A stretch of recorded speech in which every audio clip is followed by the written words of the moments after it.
सबसे पहले तो आप सभी स्टूडेंट्स का इस क्लास में वेलकम है।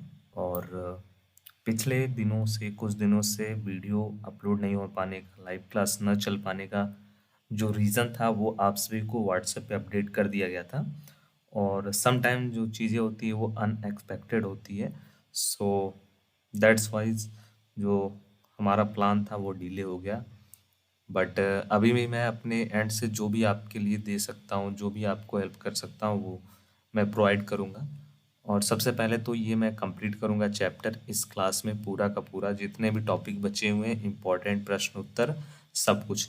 ठीक है। मॉडल पेपर 2 या 3 और मैं दूंगा। और ये 2 या 3 दिन जो बचे हुए हैं उसमें मैं सब कुछ आपको देने की कोशिश करूँगा। तो विदाउट टाइम को वेस्ट किए हुए सबसे पहले हम चलते हैं जो हमारा नेक्स्ट टॉपिक था। क्या था हमारा? पॉइंटर और फंक्शन। ठीक है। तो पॉइंटर और फंक्शन की तरफ चलते हैं और समझते हैं पहले पॉइंटर और फंक्शन के बारे में। और इसके जो प्रीवियस लेक्चर्स हैं उनकी जो क्लासेस हैं आपको प्लेलिस्ट में मिल जाएंगे, तो अगर आपने उनको नहीं देखा है तो ज़रूर से उसको वॉच करिएगा। सबसे पहले आपको समझना है कि पॉइंटर क्या होता है और इसमें फंक्शन, दो कॉन्सेप्ट को आपको समझना है, पॉइंटर के कॉन्सेप्ट को एंड फंक्शन के कॉन्सेप्ट को। तो पॉइंटर जो होता है एक प्रकार का प्रोग्रामिंग कॉन्सेप्ट होता है जो किसी अन्य वेरिएबल का एड्रेस रखता है। ठीक है। या उस वेरिएबल की मेमोरी लोकेशन को जिसका पता होता है उसको ये शो करता है। पॉइंटर की मदद से हम मेमोरी को नियंत्रित कर सकते हैं, कंट्रोल कर सकते हैं और डेटा को इनडायरेक्टली एक स्थान से दूसरे स्थान पर एक्सेस कर सकते हैं। ठीक है। किसी दूसरे स्थान पर डेटा रखा हुआ है तो उसको हम लोग एक जगह से एक्सेस कर सकते हैं। और फंक्शन क्या वर्क करता है? फंक्शन जो होता है ये हमारा क्या होता है, ब्लॉक कोड होता है जिसका जो उद्देश्य होता है वो उसके अंतर्गत जो भी उस ब्लॉक कोड में दिया गया होता है उस कार्य को पूरा करना होता है। ठीक है। यह कोड जो होता है ब्लॉक किसी नाम से जुड़ा होता है और जब भी हम उस नाम को कॉल करते हैं, जो हमारा फंक्शन का नाम होता है उसको, या फिर हम लोग कहते हैं कि फंक्शन को जब हम लोग कॉल करते हैं तो उसके अंतर्गत जो कोड होता है, ब्लॉक का कोड होता है, वो क्या होता है, कार्य करने लगता है, रन करने लगता है। और फंक्शन एक प्रोग्राम को बहुत ही संरचित और प्रबंधित बनाने में मदद करता है। ठीक है। फंक्शन का यूज़ करके हम किसी प्रोग्राम को बहुत ही ईजी बना देते हैं। नेक्स्ट है हमारा call by value and call by reference में क्या अंतर होता है, क्या डिफरेंस होता है। ठीक है। आपने सुना होगा कि हम किसी भी फंक्शन को या फिर किसी भी वैल्यू को हम लोग किस प्रकार कॉल कर सकते हैं। ठीक है। कॉल कर सकते हैं मतलब किस प्रकार हम लोग उसको यूज़ कर सकते हैं। तो दो प्रकार से हम लोग उसको यूज़ कर सकते हैं अपने प्रोग्राम में। पहला जो होता है वो होता है call by value and second जो होता है हमारा वो होता है कॉल बाय रेफरेंस। ठीक है। तो दोनों में हम लोग मेनली अंतर को समझना है इसमें। ठीक है। ये ज़्यादा लॉन्ग में ये नहीं है। तो जो हमारा कॉल बाय वैल्यू होता है, जब हम एक फंक्शन को कॉल करते हैं और इसे वैल्यू के रूप में यूज़ करते हैं तो हमारा जो फंक्शन होता है उसमें हमको विशेष रिटर्न वैल्यू मिलता है। ठीक है। तो ये जो हमारा कॉन्सेप्ट होता है वो हमारा होता है कॉल बाय वैल्यू के अंतर्गत। ठीक है।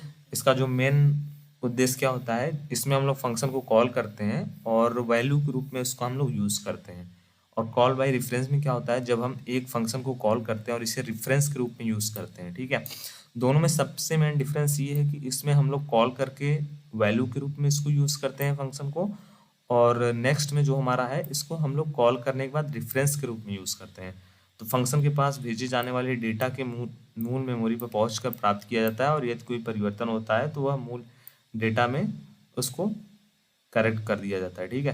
तो ये जो हमारा मेन डिफरेंस होता है call by value and call by function reference में।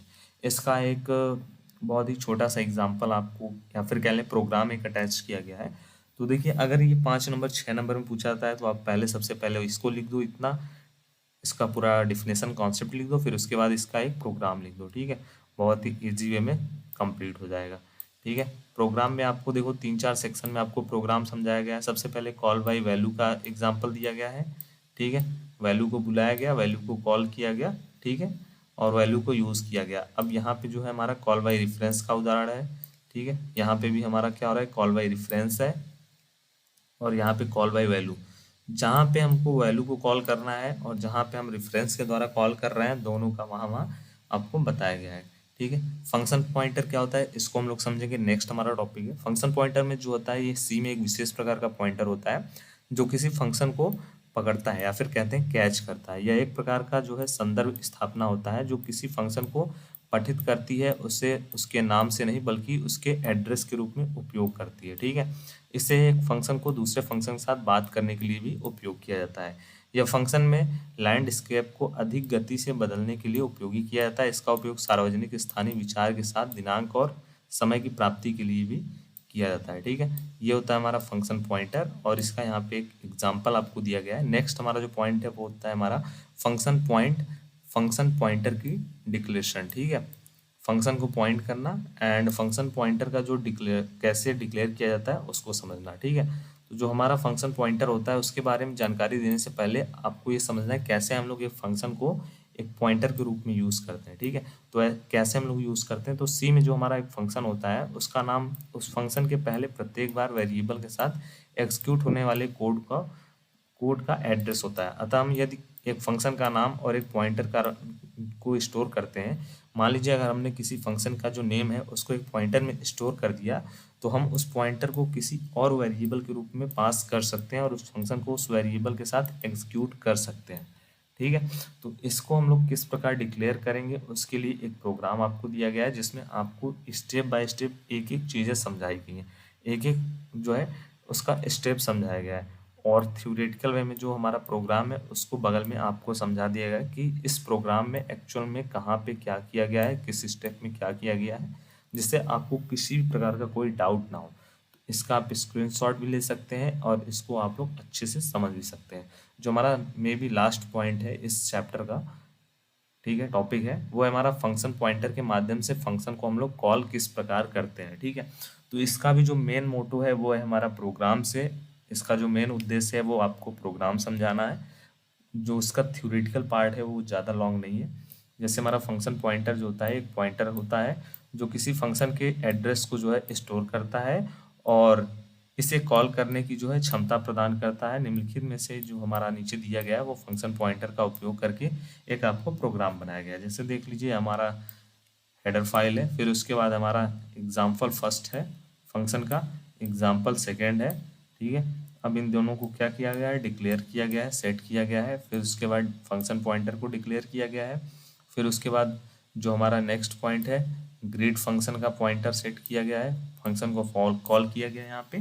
ठीक है, फिर से आप फंक्शन को कॉल किया गया है और इसका जो और डिटेल में एक्सप्लेनेशन है वो यहाँ पे साइड में आप सभी को बॉक्स में समझा दिया गया है। ठीक है, और आज ही के दिन आपको इसका जो इम्पोर्टेंट क्वेश्चन आंसर है, बहुविकल्पी प्रश्न उत्तर है, उसका जो लेक्चर है, क्लास है, वो आपको देखने को मिल जाएगा, चैनल पे अपलोड हो जाएगा। ठीक है, तो उसके लिए भी आप सभी देख लीजिएगा, उसको समझ लीजिएगा। जो भी आप सभी को प्रोवाइड किया जा सकता है कम टाइम में ज़्यादा से ज़्यादा चीज़ें आपको प्रोवाइड की जाएंगी। ठीक है, मे बी ये क्लास थोड़ा सा शॉर्ट है क्योंकि नेक्स्ट में आपको पूरा का पूरा कंप्लीट क्वेश्चन आंसर दिया जाएगा। Thank you.